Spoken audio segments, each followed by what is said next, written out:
Misteri Nusantara malam hari ini ingin mengulik legenda tali pocong yang konon menjadi mitos di tanah Jawa, yang selalu mengatakan hantu pocong berawal dari tali pocong yang tidak dilepas.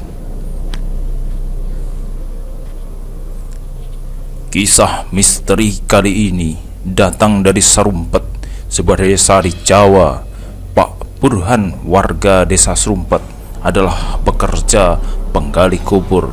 Bahkan beliau tak mengenal waktu untuk menggali kubur di tengah malam bila memang jasad almarhum segera ingin dikuburkan secepatnya. Seperti malam hari ini, suara pengeras masjid terdengar. Pak Burhan pun lekas menuju rumah duka untuk membantu, bahkan bertanya kepada keluarga segera dimakamkan atau menunggu esok hari. Karena memang keluarga sudah berkumpul di rumah duka, maka keluarga almarhum untuk segera dimakamkan. Pak Burhan pun seperti biasa mengambil alat ukur dan mengukur panjang mayat guna langsung menggali kuburan. Malam ini tak seperti malam biasanya. Memang jam 12 malam, beberapa warga pun enggan untuk berangkat ke kuburan membantu Bapak Burhan.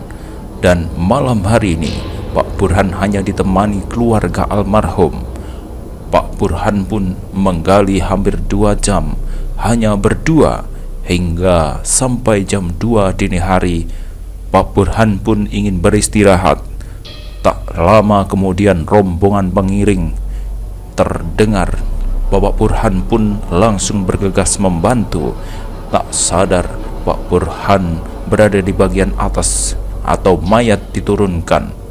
Pak Tolah selaku Mudin selalu mengingatkan agar melepas tali pocong. Namun tak tahu Pak Burhan mungkin terlalu lelah hingga tali pocong bagian atas pun terlupa untuk dilepas. Selesai pemakaman, Pak Burhan pun tak menyadari sedikit pun atas kesalahannya. Pak Burhan pun terkaget saat bergegas pulang, serasa ada yang mengikuti.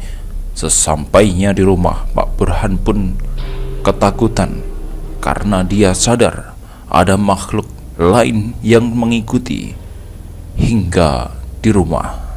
Karena terus terniang-niang semua itu karena dia lupa melepas tali pocong. Hingga siang hari selalu ke warung dekat rumahnya dan bercerita perihal tali pocong yang lupa dia lepas. Paijo, salah satu teman sebaya Pak Burhan, pun memberi saran tidak perlu diambil pusing. Sepulang dari warung, Pak Burhan pun sudah sedikit lega. Hingga selepas azan maghrib, Pak Burhan pun ke rumah almarhum untuk menghadiri acara yasinan. Sepulang dari rumah almarhum, Sulis, anak sematawayang Pak Burhan, terlihat pucat dan terdiam. Pak Burhan pun segera menghampiri. Sulis pun cerita kejadian aneh selepas maghrib hingga tepat di jam 10 malam ini. Sudah lebih dari 10 kali orang yang ketok-ketok pintu dan tidak ada wujud atau orang satupun di luar rumahnya. Pak Burhan pun langsung teringat apa ini semua terjadi akibat tali pocong yang tidak dia lepas tempo hari. Jam menunjukkan tepat di jam 11 malam. Suara ketok pintu pun itu beserta tangisan wanita melengkit, menangis histeris, seperti ada tepat di depan pintu Bapak Burhan. Pak Burhan pun segera membuka pintu dan lagi-lagi tak ada siapapun di depan rumah, seperti apa yang disampaikan Sulis. Tak lama kemudian teriakan pocong keras dari kamar Sulis. Pak Burhan pun bergegas menghampiri kamar Sulis. Sosok pocong itu pun menghilang, tak tersisa hanya Sulis yang tergeletak sambil menangis. Pak Burhan pun tak habis pikir kenapa semuanya ini terjadi. Sulis pun bertanya, ada apa sebenarnya? Pak Burhan pun cerita semua kejadian tempo malam. Selesai cerita, ketok pintu dan tangisan pun terdengar semakin keras, seperti ada di ruang tamu mereka. Sulis semakin ketakutan. Pak Burhan pun merasa ini kesalahan dirinya. Sulis pun meminta untuk segera melepas tali pocong dan membongkar makam itu.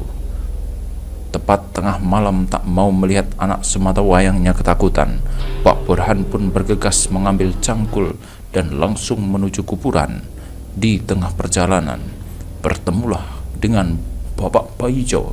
Melihat Pak Burhan sendiri menuju ke kuburan, Pak Paijo pun menemani. Sesampai di kuburan, Paijo langsung berteriak karena sosok makhluk gaib bergelantungan di pohon tepat di atas kuburan almarhum. Pak Burhan pun segera memulai menggali.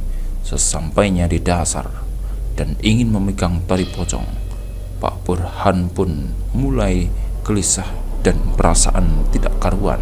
Akhirnya Pak Paijo yang melepas tali pocong itu dan serasa semua gangguan dan penampakan itu tersapu angin dan hilang. Kisah misteri malam hari ini mungkin hanya mitos belaka. Tentang kebenaran dan bagaimana itu masih sulit untuk dibuktikan. Misteri Nusantara akan terus menguliknya.